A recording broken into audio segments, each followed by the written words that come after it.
Hi, Captain Wayne Bennett here with another first aid tip from our One and Done series. In this episode, you're going to learn how to treat a minor wound or an abrasion. This is another area where folks make a lot of common mistakes. So let's get you up to date with the latest first aid protocols. If you were like me, you probably grew up using things like alcohol, iodine, and hydrogen peroxide. Well, things have changed. So the first step with any minor wound is to control the bleeding first, use direct pressure. Next is to clean the abrasion with good old-fashioned soap and water. That's the big change. What's the secret to soap and water?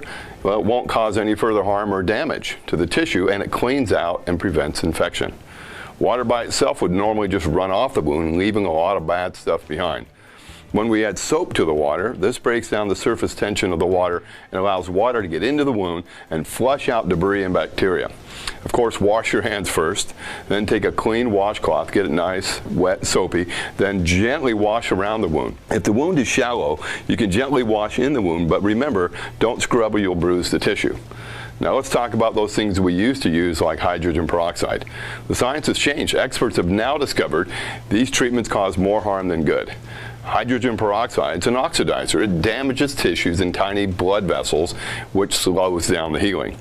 Alcohol also causes more harm than good to injured tissue. Alcohol is usually used for disinfecting medical instruments or cleaning skin prior to getting a needle stick from a paramedic. Alcohol should never be used on wound care. A good alternative is something called a BZK antiseptic wipe, which are great when water is not available. These wipes do not contain alcohol, so they're safe to use on wounds. So they make a great addition to any first aid kit when soap and water may not be available. After cleaning your wound, you may want to use a good triple antibiotic ointment like Neosporin. But remember, do not use more than 1 or 2 times and never use in a puncture wound. Using a triple antibiotic ointment more than once will kill good tissue as well as the bad. Your skin needs to have good bacteria to heal.